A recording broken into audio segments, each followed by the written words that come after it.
Em uma úlcera neuropática, o importante no tratamento é o que você tira e não o que você coloca. Fica comigo que eu vou te explicar como que acontece isso e o porquê que acontece isso. Roda a vinheta.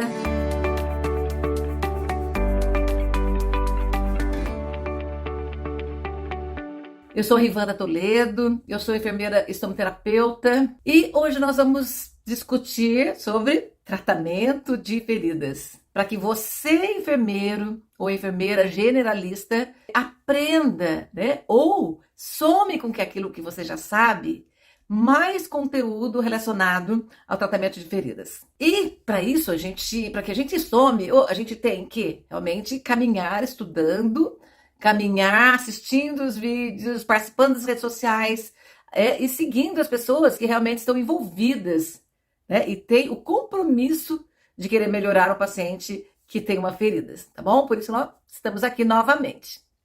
O tema de hoje é o pé neuropático, que será tratado com tirando a pressão e tirando o debridamento e fazendo o debridamento. Então, o que significa isso? Está mais do que provado, né, com a questão da úlcera neuropática, que não adianta, todos nós, né, depois daqui, você não vai mais pensar dessa forma. Todos nós, né, até então, antes da gente saber de alguns conceitos atuais, a gente acha que os produtos de alta tecnologia que vão resolver, que vão cicatrizar uma ferida. E não é por aí, né? Não é por aí. A gente sabe que é uma soma dos cuidados, do olhar sistêmico para o paciente e dos cuidados locais. E o produto, ele é um adjuvante no tratamento da lesão, mas ele não assume o papel mais importante. O papel mais importante no tratamento é do paciente. É você olhar sistemicamente ao paciente. Porém, é olhar também para a lesão, não só na questão do produto, mas os fatores que estão interferindo para que essa lesão melhore, né? Acelere, atingindo a cicatrização. Hoje nós vamos falar sobre isso. Isso é um tema super importante. Tem inclusive artigos, né, atuais e estudos científicos que pesquisam essa questão da pressão, da retirada da pressão e da retirada daquela hiperkeratose que fica ao redor da lesão, tá bom? Mas para que entenda, nós vamos começar falando um pouquinho, para que assim fique bem compreendido do porquê que nós temos que tirar essa pressão e por que ocorre esse aumento da pressão. Então vamos lá. O que é uma neuropatia periférica? Então nós sabemos que a neuropatia periférica é a falta da sensibilidade. E ela ocorre, né, a neuropatia periférica, ela ocorre em pacientes diabéticos, em pacientes que têm hanseníase, em pacientes que têm alcoolismo, e pacientes que têm algum comprometimento do sistema nervoso central ou com algum trauma, algum acidente, isso ocorre a questão de uma neuropatia periférica, né? É muito comum, né, na nossa prática diária, é muito comum a gente ver a questão da neuropatia diabética, né? E a neuropatia periférica do diabetes e a neuropatia periférica da hanseníase.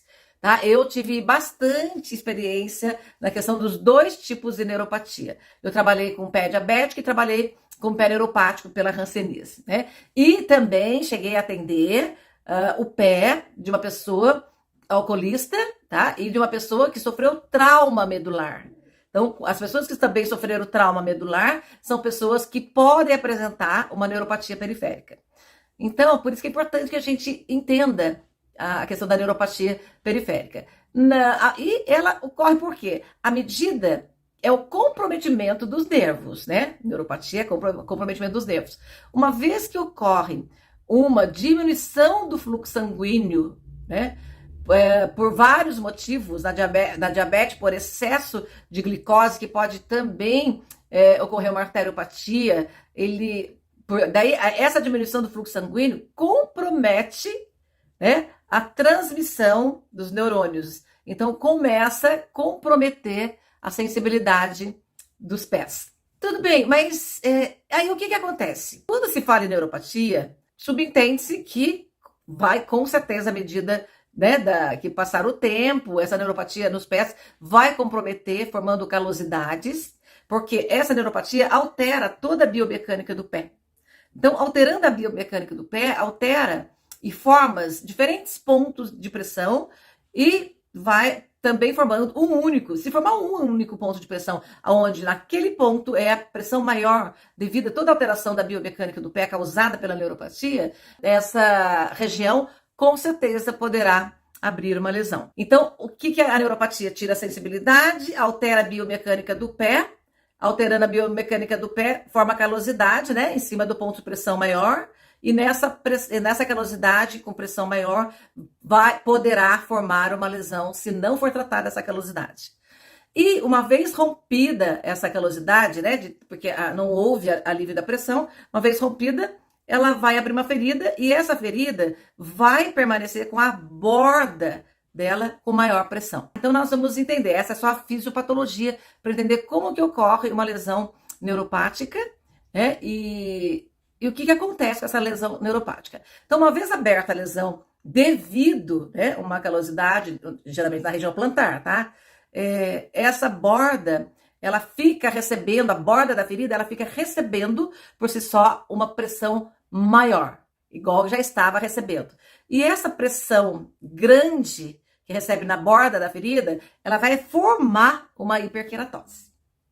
Né? E essa hiperqueratose, a formação da hiperqueratose, mais a pressão contínua, porque ainda continua, se você não trabalhar nela, ela continua. Ela sim, as duas, né? Esses dois eventos vão fazer com que a lesão se propague há muito tempo, fique por lá muito tempo enquanto você não trabalha essa pressão e essa hiperqueratose, tá? Então, a fisiopatologia é essa. Por que ocorre, então, a neuropatia importante no local? O que a neuropatia periférica acontece?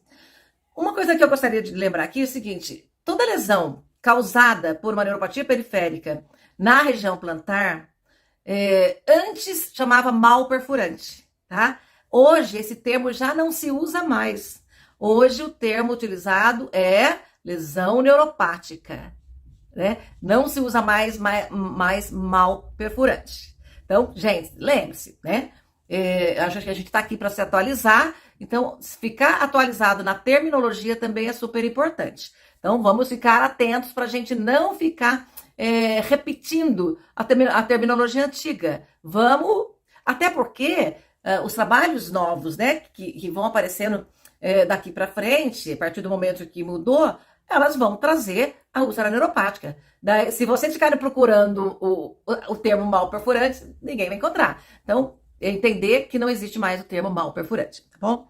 Então, nós vamos ver como que nós vamos trabalhar nessa úlcera neuropática, tá?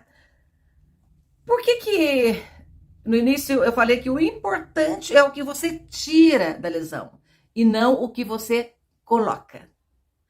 Eu, na verdade, vou contar só um pouquinho uma história. Eu assisti um dia desse um simpósio da Agência Nacional de Diabetes e surgiu uma colega, né? Uma colega dando uma palestra, apresentou um trabalho científico de um médico americano que fez essa pesquisa em relação à pressão exercida e a presença da hiperqueratose. Que são dois fatores que, se você não trabalhar neles, realmente a lesão não vai evoluir. Tá? Então, esse tipo de trabalho seriam os recursos offload. O que é isso? São os recursos de descarregamento. Por que é isso? Significa tirar a carga, tá bom? Então, nós vamos chegar lá. Quais são os tipos de pressão? Vamos agora falar primeiro da pressão exercida na lesão neuropática, depois nós vamos falar da hiperqueratose, que são os dois fatores que impedem a cicatrização da ferida e são dois fatores importantíssimos, tá bom? Então, existem dois tipos de pressão exercida na lesão. A pressão vertical, que é aquela pressão, o pé tá aqui, vamos fazer o pé tá aqui, então é aquela pressão que exerce a hora que você pisa, uma pressão exercida na forma vertical, né? Em ângulo de 90 graus na lesão. Aqui tem o peso da pessoa, tá? A lesão tá aqui, então ela forma um ângulo de 90 graus, uma força formando esse ângulo de 90 graus chamado pressão vertical.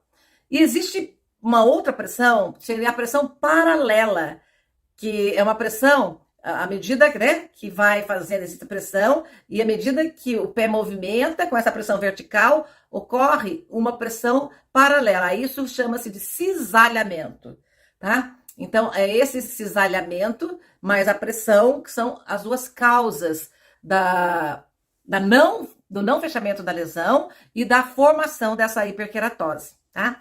Então, primeiro nós vamos ter que entender e retirar.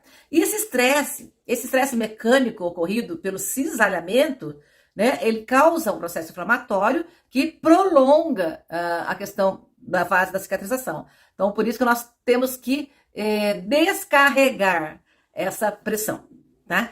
Então, e, gente, isso é muito novo, apesar que eu, por exemplo, observava muito disso na minha prática. E eu, além de observar, eu sabia que eu tinha que retirar a carga. Eu sabia que eu tinha que tirar aquela hiperqueratose, aquele halo de calosidade em volta de hiperqueratose. Mas eu não sabia como que ocorria tudo aquilo, né? Eu sabia que existia, mas não sabia como que ocorria. E agora, com esse trabalho científico desse médico americano, foi muito interessante. Muito. Eu acho que deu para justificar cientificamente como que ocorre. É isso que a gente está conversando hoje, tá bom? Então, a gente vai ter que tirar. E como que eu tiro a carga? Aquele úlcera neuropática, nós vamos ter que aliviar a carga. Isso é uma coisa super importante para a gente ver. Como que eu tiro a carga? O ideal é tirar 100% da carga daquela lesão neuropática. 100%, mas a gente não consegue fazer isso com o paciente. Por que a gente não consegue fazer isso com o paciente? Porque o paciente tem que ficar em repouso 24 horas. Isso é quase impossível alguém ficar de repouso 24 horas, né? Então, por quê? Porque o paciente tem que trabalhar, porque o paciente tem que, sei lá, viver. Não tem como ele ficar 24 horas de repouso para poder cicatrizar e aliviar 100% essa pressão exercida sobre essa ferida. Então, tem vários recursos que a gente tem que ter, mas o olhar clínico não pode perder. Tem que ser 100% olhar clínico para ver como que pode aliviar cada vez mais e fazer parte do seu plano terapêutico. O alívio da carga numa úlcera neuropática. Pessoal, se você chegou até aqui e está gostando desse conteúdo, deixa aqui seu like, se inscreva no canal, ative o sininho, porque todas as vezes que a gente fizer conteúdo do programa Cicatrização, você será ativado, você será avisado. Então, não perca tempo, faça isso e ative para você ser avisado sempre que eu fizer uma outra live. Tem muitas, nós vamos fazer toda semana esse tipo de vídeo, né? Então, o que nós podemos fazer? O repouso absoluto está descartado, né? A gente sabe, mas está descartado. E o que mais? O 100% de alívio da pressão, ela é conseguida através do que nós chamamos de gesso de contato total. Eu estou falando em ordem de prioridade e questão de eliminar de uma vez a pressão. O gesso de contato total. Gente, esse gesso de contato total é o tratamento mais, não tradicional, mais simples, barato e fácil de fazer. Porém, tem um grande problema. Quando eu estava no ambulatório público, eu cheguei a apresentar 2 vezes um projeto para a gente conseguir usar essa terapia do gesso de contato total. Mas ele exige pessoas capacitadas. É colocação de gesso mesmo. Então, quem coloca gesso hoje é um técnico em gesso, né? Uma pessoa treinada, habilitada para se colocar gesso. E um ortopedista. Então, tinha que ter a equipe para fazer esse tipo de serviço, tinha que ter um médico ortopedista, responsável, isso era obrigatório. Um técnico de gesso e uma enfermeira. E na época, nós tínhamos um técnico de gesso, ele era técnico de enfermagem também, e foi trabalhar com a gente no ambulatório. Pensei, tá aí a chance da gente conseguir montar essa equipe para fazer o gesso de contato total. Que o gesso de contato total elimina 100% da pressão da lesão. Então, está comprovado. Esse artigo científico que eu estou falando, ali, ele fez um estudo, tá? E comprovando, né, a eficácia dessa terapia de gesso de contato total. Daí, voltando na minha história. eu acabei vendo que tinha um técnico de gesso comigo, que era umas coisas super difíceis, porque geralmente os técnicos de gesso estão no hospital, né? No pronto-socorro, né? Na emergência de um pronto-socorro, eles estão lá. Então, mas só que, em se tratando de todas as limitações do serviço público, eu deparei com uma delas, né? Apresentei a proposta, tinha médico, tinha o técnico em gesso e tinha eu como enfermeira. Por 2 vezes. Só que nós sabemos, no serviço público, se não for vontade política, as coisas não acontecem. Você pode querer, você pode montar tudo, porque já estava tudo montado. Eu tinha um ortopedista, tinha um técnico em gesso, tinha uma enfermeira, e os recursos materiais eram todos que já eram padronizados no serviço. Então não tinha mais nenhum obstáculo, tá? Então, só que assim, o que não tinha era vontade política de fazer com que esse trabalho a gente conseguisse realizar. Montar um serviço de colocação de gesso de contato total para aliviar, né, a pressão para tratar as lesões neuropáticas. Porém, isso infelizmente não aconteceu. Fazer o quê? Eu acho que é isso mesmo, mas a gente não pode desistir, tem que continuar. Só que, de tudo, nós tínhamos outros recursos também. E a gente poderia estar orientando o paciente a comprar, porque outros recursos não são caros. Esse era não o mais caro, esse era o mais específico, que exigia pessoas habilitadas, né? Porém, qual que é o outro que a gente poderia estar falando? Existe um guideline do Grupo Internacional de Pé Diabético que eles sugerem, né? Eles sugerem isso. Em primeiro lugar, o que eles falam que seria um alívio da pressão com uma bota de contato total. Porém, eles falam que dispositivo de alívio não removível. Então, esse guideline sugere que, a princípio, utilize esse dispositivo não removível. A bota de UNA é um dispositivo não removível. Por que isso? A bota de UNA não, a bota de contato de gesso total. Por que isso não removível? Porque se o paciente, o ideal seria 100% 24 horas de alívio da pressão. Se o paciente não se sentir bem com aquela terapia, ele retira. Então, se ele retirar, não vai aliviar. Por exemplo, eu vou tirar para dormir, eu vou tirar para tomar banho, na hora que ele não alivia 100% da pressão. Então, o ideal seria um dispositivo de alívio de pressão não removível. E o gesso em contato total é gesso fechado não removível. Olha só, o artigo até explica, é super interessante. Existem 2 tipos de colocação do gesso em contato total. Um que fecha todinho o pé, fecha, né? Pega abaixo do tornozelo e fecha todinho o pé, e outro que deixa os dedos para fora, igual quando fratura o pé, e outros que deixam o dedo para fora. Porém, tem pacientes que têm claustrofobia. Eu achava que claustrofobia você poderia ter só de local fechado. Não, mas o fato dele estar com os pés fechados, ele pode achar, mesmo que inconsciente, ele pode achar que aquele gesso vai piorar o pé dele, e ele vai querer tirar. Né? Então, eles abrem os dedinhos, fazem com a ponta aberta, que é o dispositivo aberto de contato total, e o dispositivo fechado, tá? Só para vocês entenderem que se a gente vê, não está errado. Pode ser o fechado, pode ser o aberto. Muitas vezes a gente não consegue isso. Daí, esse guideline do Grupo Internacional de Pé Diabético também sugere que a gente coloque um dispositivo removível. O que é isso? Hoje nós temos um dispositivo removível, porém com a opção de deixá-lo removível ou de torná-lo não removível. O que é isso? É aquele RoboFoot, que é alguém já viu alguém com a perna quebrada, com o pé quebrado, e depois aquela RoboFoot, que é uma bota que tem os velcros na frente, aquilo chama-se RoboFoot. Então, aquele, obviamente, com uma palmilha, né, para alívio da pressão dentro, dá para você usar o RoboFoot, com palmilha personalizada, palmilha adaptada no pé do paciente. E daí dá para você fazer uma forma que o paciente não consiga tirar aquelas faixas que fecham a bota, né? Então, essa é a primeira opção, tá? E, obviamente, do repouso também, que é 100%, mas não dá. Então, a próxima opção seria o gesso contato total e depois o dispositivo não removível que você coloca, né? E depois arruma um jeito do paciente não tirar, mas que não é gesso, tá? Então, isso é uma opção.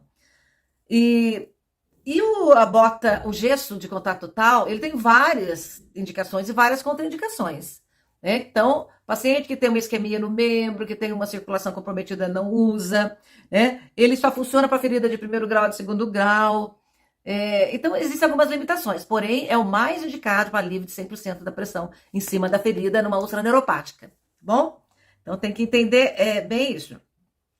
Obviamente que quem irá indicar isso aí, eu acho que tem que ser um serviço de especialidade para poder fazer certinho o ITB, avaliar a circulação da perna, daquele pé, para poder indicar principalmente o gesso de contato total, né?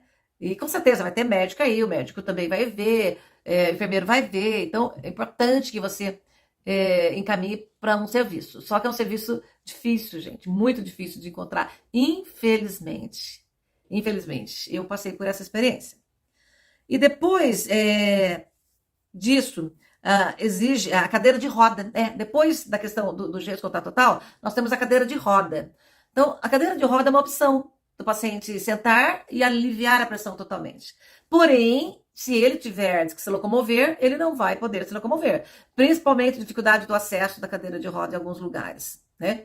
E se o paciente não tolerar ficar sentado por muito tempo, ele só vai dar uma andadinha até o banheiro, ele só vai dar uma andadinha até a cozinha, ele vai rápido no supermercado, já vem, já senta na cadeira, daí não adiantou nada. Entendeu por que a indicação maior é um dispositivo não removível? Para que ele não remova. Essa é a verdade. Que o paciente não seja capaz de tirar. Mesmo a favor da sua vontade, ele não vai conseguir. Tá? Então, por isso que a indicação é essa. A cadeira de roda seria uma opção. Dá para usar. A muleta seria outra opção. Tá? Usar uma muleta, por exemplo, se você está com uma lesão num pé direito, daí você, com a muleta ele vai conseguir aliviar 100% esse pé. Porém, também corre o risco dele pôr a muleta em tal lugar e ir pisando em cima da ferida, né? A qualquer momento ele pode não tolerar muito tempo a muleta e resolver dar uma caminhada. A muleta, ela pode comprometer o pé contralateral, entendeu? Então, o paciente que tem lesão, tem neuropatia periférica, seja por qual motivo for, realmente ela pode ter, a muleta pode ocasionar uma pressão no pé contralateral. E, obviamente, sendo no mesmo paciente, pode ocorrer a calosidade, que pode abrir uma ferida e começa tudo de novo. Daí já não basta num pé, começa no outro. Então é por isso que é importante escolher as melhores formas de você aliviar a pressão. A bengala, tem gente que opta por usar uma bengala para não pisar muito, daí usa a bengala com uma terceira perna, não pisa muito sobre a ferida. Mas acaba pisando ali, se alivia muito pouco. Acaba pisando sobre a ferida mesmo assim. E sem contar que o problema ortopédico de coluna, né, da pessoa andar de bengala, de muleta também causa. Então, tudo isso acontece. Por isso que os dispositivos não removíveis, eles cicatrizam a lesão com mais rapidez, né, a hora que libera o paciente para poder ter sua vida, né, continuar sua vida. E também existem as sandálias, né, as sandálias. Nós temos a sandália de Baruch. A sandália de Baruch, ela é aquela que é a metade do pé, né? Se for ferida no antepé, o solado é no médio pé para o retropé. Se for ferida no retropé, o solado é do médio pé para o antepé, tá? Então, alivia, melhora. Esse artigo que eu falei, né, que eu estou falando várias vezes, fez esse estudo comparando todos esses dispositivos que eu estou falando e o melhor foi nessa ordem que eu falei, tá? Que eu estou falando, né? Porque eu não terminei ainda. E depois tem as sandálias de Baruch, que eu acabei de falar, as palmilhas, né? As palmilhas, geralmente é importante que você encaminhe para um ortesista, porque ele vai fazer uma palmilha, né? Confeccionar uma palmilha de descarga provisória, né? E depois que sarar a ferida, ele vai produzir uma palmilha de descarga definitiva, né? Então, obviamente que é definitiva, porém que tem as manutenções da palmilha. Mas é importante que você envolva aí um ortesista no seu trabalho, para garantir a descarga dessa pressão, tá bom? E tem as hortes de silicones, né? Que são silicones importados. Eu cheguei a usar bastante, não no serviço público, eu usei bastante no meu consultório, e elas ajudam e muito. Por quê? Qual que é a função de você aliviar quando você alivia a pressão, quando não é de repouso, né? Ou quando não é 100% que você levanta o pé? Você descarrega aquela pressão em cima da ferida e volta da ferida. Então, o dispositivo é um descarregamento da pressão em volta da ferida. Tá? E não é uma pressão também, né, localizada, é uma pressão distribuída, tá? De uma forma igual para a região fora da ferida, para surtir o alívio da pressão na ferida. Tá bom? Então, essas hortes de silicones, elas tanto servem para usar aliviar a pressão de uma lesão neuropática plantar, como ela serve para auxiliar as lesões em pé neuropático fora, em outros locais, no dedo, né? Porque tem os dedinhos também ocorre muitas vezes lesões do dedo por causa de atrito de sapato, né? Ou atrito do própria deformidade óssea do pé. Então, essas lesões, esses hortes de silicone são excelentes. E mesmo na região plantar, você pode colocar confeccionar ela, você confecciona igual uma massinha. Você confecciona e molda no pé do paciente, distribuindo a pressão fora, tirando a pressão fora da lesão e distribuindo na região periferida. E outra coisa, o desbridamento, gente, né? Os fatores, eu já falei, da pressão, alívio da pressão. Agora o desbridamento. O que é o desbridamento da lesão? Vocês viram o halo de queratose, né? Usando a neuropática plantar, aquele halo de queratose que forma. Então, antes era na pele, abriu a ferida e a pressão ficou ao redor. Então, forma aquele halo de queratose. O que é esse halo de queratose? Quando a pressão é exercida de forma vertical ali, ou junto, né, com o fator cisalhamento, já devido ao movimento, a derme, ela é rica em células de queratina. Então, como ela é estimulada e o organismo entende que essa pressão, esse cisalhamento é para formar uma defesa. Daí ele forma em excesso essa camada de queratose. Só que acaba excedendo demais, né? Ele faz para se defender, porém ele não entende o momento que tem que parar. Daí acumula essas células de queratose, formando aquele tecido de hiperqueratose. É esse tecido que tem que ser retirado, porque não adianta você aliviar a pressão com aquele tecido de hiperqueratose, porque aquele tecido também faz aumentar a pressão. Então, é alívio da carga e retirada do tecido de hiperqueratose. Isso é super importante. E como que nós podemos tirar? Isso, no meu trabalho do serviço público, era todos os dias nós fazíamos isso. E uma vez por semana, a gente agendava o paciente retornar. Né? Porque, infelizmente, nós não tínhamos o serviço do gesso de contato total para sarar logo a ferida e colocar uma palmilha só para prevenção. Então a gente tinha que retirar, porque a gente aliviava a pressão de outras formas que não era 100% de alívio, tá? Então a gente fazia desbridamento. O desbridamento nada mais é do que você utilizar uma lâmina, né, com cabo de bisturi, fazer uma emoliência daquela região de hiperqueratose e com uma lâmina e um cabo, você paralelamente à pele, você retirar aquele tecido de hiperqueratose, que é um tecido desvitalizado, próprio do organismo que se formou para se defender. Porém, ele excedeu a quantidade de defesa e demonstrou essa calosidade. Então, tem que ser retirada. E como que a gente retira? E como que a gente retira isso aí? Ela tem que ser retirada de forma que vai amolecendo até quando? Qual é o limite? Né? Num debridamento de camadas da pele, o limite do debridamento é até a fáscia.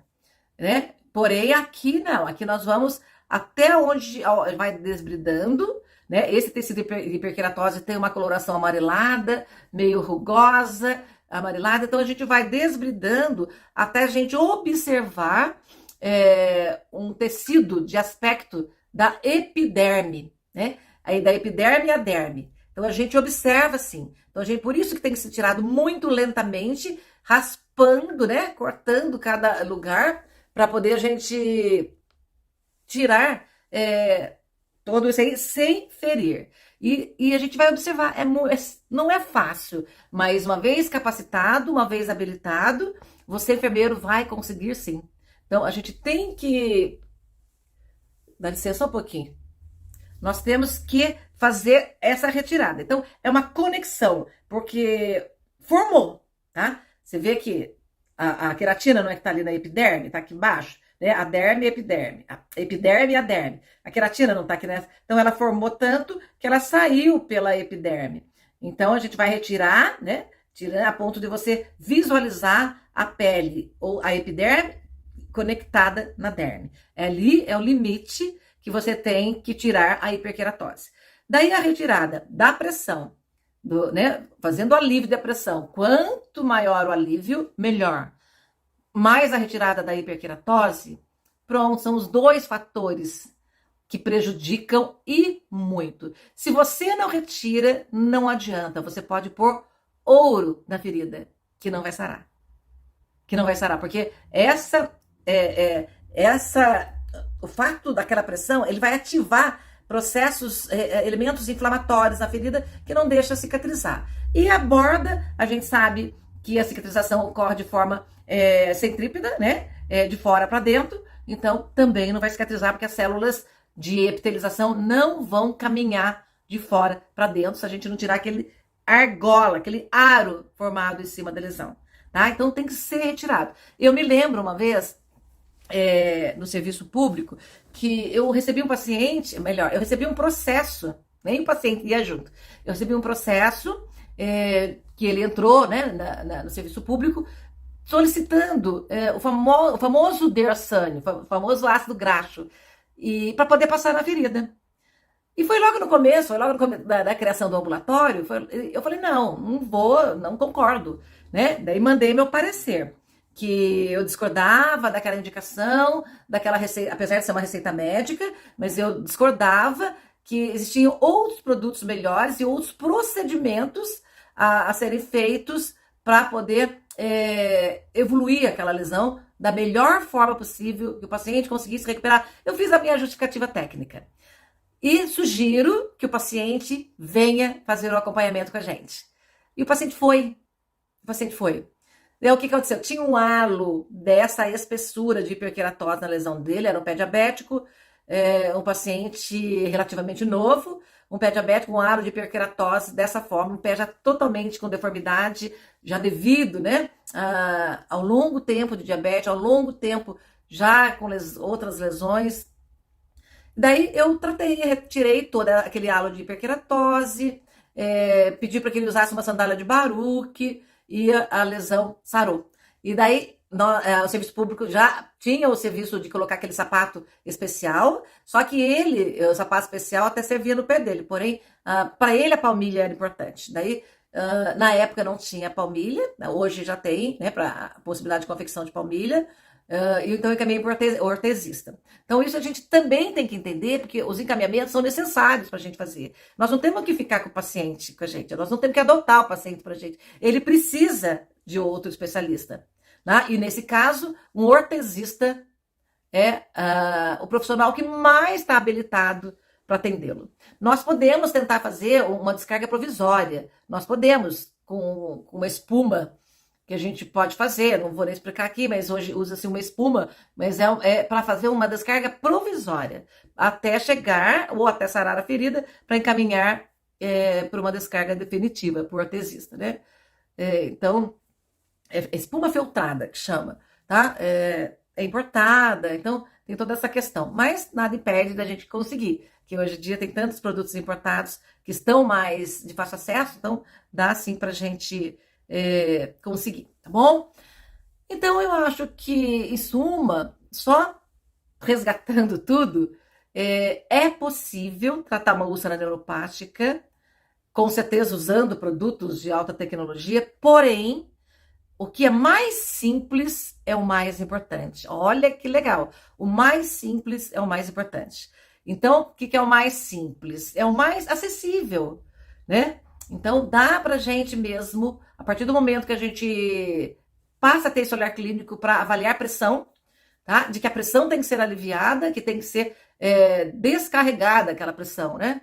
E a retirada da borda de hiperkeratose, isso já alivia e já faz evoluir. Aí sim vale a pena você investir no tratamento da lesão e olhando no paciente holisticamente. Né? A gente sabe que não dá para tratar uma lesão sem olhar para o paciente como um todo. Então, olhar holístico para o paciente, mais olhar clínico local na ferida, né? Com esse olhar de não só avaliando o leito, avaliando a borda, avaliando o exudato, mas tendo a noção de que a pressão na úlcera neuropática é importante também retirar, tá bom?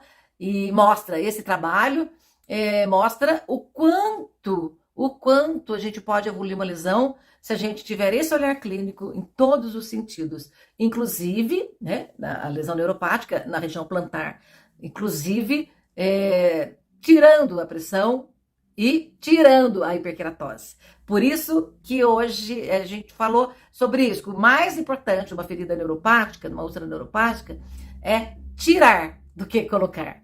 Então, não adianta ficar querendo colocar um monte de coisa se você não tira antes, não tem esse pensamento de tirar esse fator que prejudica muito o processo de cicatrização.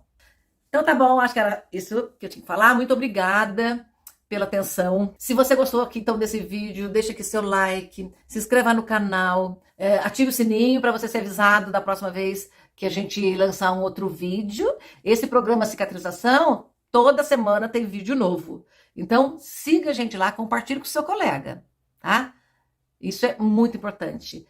Esse tema de hoje é fundamental, né? Todos os outros são, mas olhar exclusivo para esse tipo de fator é super importante, tá bom? E todo o conteúdo, esses conteúdos, eles vão estar disponíveis no Facebook, no Instagram e no YouTube. Ok, gente? Muito obrigada pela atenção e até o próximo vídeo. Tchau!